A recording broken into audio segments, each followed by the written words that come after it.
Bonjour et bienvenue dans ce nouveau tutoriel. Donc dans ce tutoriel, je vais vous montrer comment utiliser le Grace Pencil, donc le crayon gras de Blender. Donc c'est très simple, il vous suffit d'aller ici dans ce panneau Grace Pencil et ici vous avez tous les outils de dessin. Donc ici vous avez le Draw, donc le Draw qui permet de dessiner comme ça directement sur la vue 3D. Voilà. Vous avez ici la gomme, Eraser. Voilà, qui vous permet de gommer, plus ou moins fort en fonction de la force que vous lui donnez. Voilà. Ici, vous avez l'outil de dessin de ligne. Voilà, ça vous permet de dessiner une ligne à la fois. Et l'outil de polygone, qui vous permet de dessiner des polygones, comme son nom l'indique. Voilà. Ici, vous avez deux options. La première que je vais détailler, c'est Continuous Drawing. Donc ça permet de faire du dessin continu.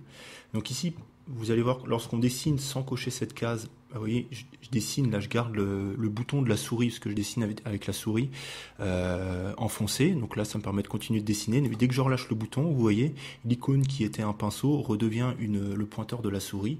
Et donc maintenant, je ne peux plus dessiner. Maintenant, si je fais clic gauche comme je le faisais pour dessiner, ça déplace le curseur 3D.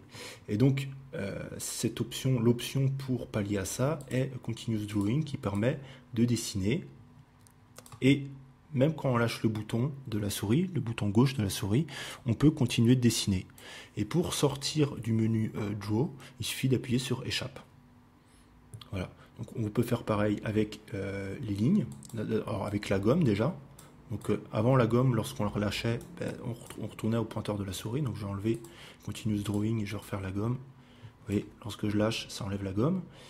Pareil pour la ligne, on peut faire qu'une seule ligne à la fois. Et pour polygone, par contre, là, on va pouvoir faire un polygone entier. Voilà. Et là, on appuie sur Échappe.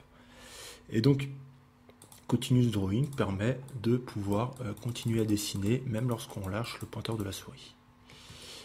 Additive Drawing est un outil, donc je vais faire un nouveau fichier pour bien vous montrer. Voilà.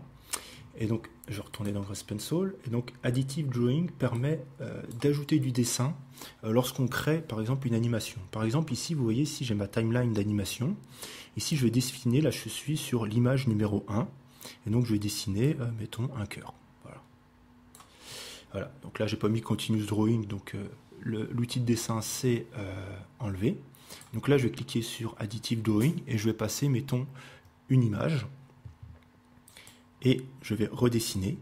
Voilà, là par exemple, je peux redessiner par-dessus. Voilà, je recrée. Voilà, comme ça. Et là, vous voyez, ça permet d'ajouter le dessin. Donc en fait, ce que ça a fait, c'est que ça a pris le premier dessin que j'avais ici et ça l'a copié sur l'autre image et ça m'a permis de rajouter un autre dessin par-dessus. Ce qui veut bien dire Additive Drawing, donc dessin ajouté. Donc là, je vais vous montrer ce que ça fait lorsqu'on ne fait pas l'additive drawing. Donc là, je refais mon cœur. Voilà. Je repasse une frame. Je vais redessiner. Vous voyez, mon cœur disparaît. Voilà. Et donc là, vous voyez, j'ai deux images, mais ça me fait deux cœurs différents. Donc, je n'ai pas pu redessiner par-dessus. Voilà. Donc, ensuite... nous avons un outil que je vais vous présenter.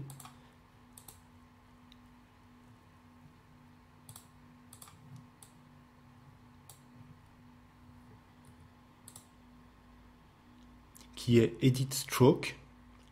Edit Stroke permet d'éditer en fait le tracé que l'on fait avec le Grace Pencil. Donc ici on va taper sur Edit Stroke.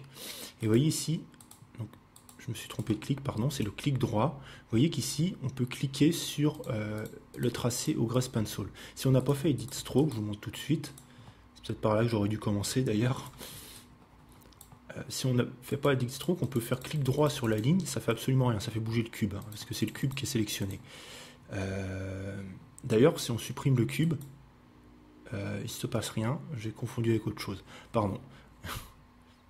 Donc ici, on va faire Edit Stroke, donc.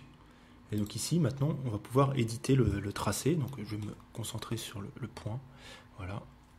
Je vais zoomer sur le point ici et je peux le déplacer. Vous pouvez le voir ici, je peux vraiment le dépasser. Je peux cliquer sur un autre point et je peux le déplacer. Vous voyez ici, j'ai deux vecteurs. Hein. Ici, j'ai un autre point. Voilà. Alors, on peut déplacer tous les points de notre tracé comme on a envie de les déplacer. Comme s'il s'agissait d'une courbe ou d'autre chose, quoi. Et donc, il y a différents outils pour justement notre tracé. Bon, on va faire un autre tracé. On va essayer de faire un tracé un peu plus précis, voilà, comme celui-ci, parce que là, il y avait des lignes un peu trop droites. Et donc là, on va toujours rester dans l'edit stroke. Ici, par exemple, on va se focaliser sur ce point. Et on va le déplacer. Et vous voyez ici, voilà, on peut déplacer de façon un peu plus précise. Voilà. Ensuite, ce que vous pouvez faire ici, c'est sculpter en fait votre tracé. Hein, c'est une nouvelle fonction de la version 2.77. Hein. Je vous conseille d'avoir la dernière version. Et donc ici, par exemple, on peut choisir l'épaisseur. Et donc, lorsqu'on fait un clic gauche, ben, il ne se passe rien. Même un clic droite, voilà, on peut redéplacer qu'un seul point. J'ai mis un peu le temps de le découvrir. J'ai regardé sur les forums. C'est parce qu'il faut appuyer sur E en fait. Et donc quand on appuie sur E et le clic gauche, vous voyez ici, ça change l'épaisseur du trait.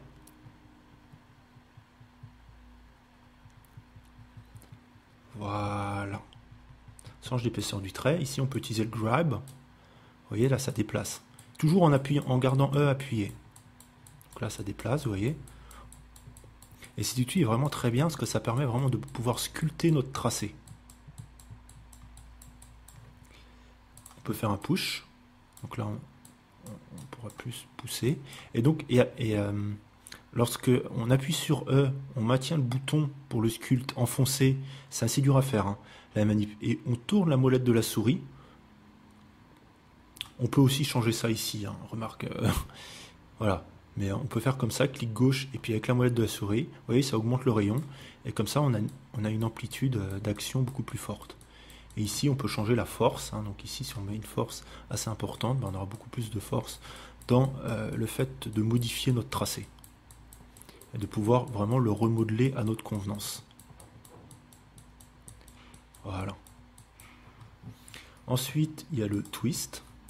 Donc comme son nom l'indique, ça permet de tourner. Donc on va lui donner une force plus importante.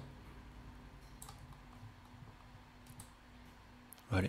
Voilà. Et puis quand on appuie, vous voyez, ça tourne. Ça fait un twist, quoi, en fait. Le pinch qui permet de pincer. Vous voyez ici, ça, tous les traits qu'on peut avoir ici, par exemple ici, vous voyez, on resserre la partie. On peut resserrer toutes les parties qu'on veut. Voilà. Comme si on pinçait les formes, en fait. Randomize, bah, qui me permet de faire des modifications aléatoires. Hop.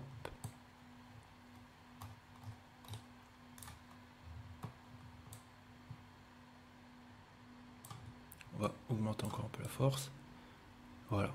Il faut tourner un peu en même temps. Vous voyez, ça fait un peu n'importe quoi. Ça bouge tous nos points, en fait. Et clone, mais par contre clone, je vais rien vous dire là-dessus parce que j'ai pas réussi à l'utiliser, honnêtement. Voilà. Donc voilà, je vous ai montré tout ce que je savais sur le Grace Pencil. Il y a d'autres options avec N, on peut choisir la couleur du Grace Pencil. On peut choisir, vous voyez, comme ça, la teinte, la couleur. Mais ça, j'en parlerai dans une prochaine vidéo parce que j'ai pas encore assez bien étudié le truc. Hein. Je vous parle vraiment de ce que je connais, de ce que j'apprends sur Blender au fur et à mesure. Et des nouvelles fonctions qu'on peut avoir que j'ai trouvé intéressantes ici. Donc je vous remercie d'avoir regardé cette vidéo. N'hésitez pas à me dire ce que vous en avez pensé, à mettre un pouce bleu si vous avez aimé, un pouce vers le bas si vous n'avez pas aimé, à me laisser un commentaire. J'aime bien les commentaires, même négatifs. Mais bon, j'aime bien avoir des commentaires constructifs pour me faire évoluer dans mes vidéos. Donc, n'hésitez pas à m'en laisser un et à me dire ce que vous pensez de mes vidéos, ce que je devrais améliorer, ce que je devrais faire. Hein. Et je vous dis à très bientôt, à demain même pour la prochaine vidéo.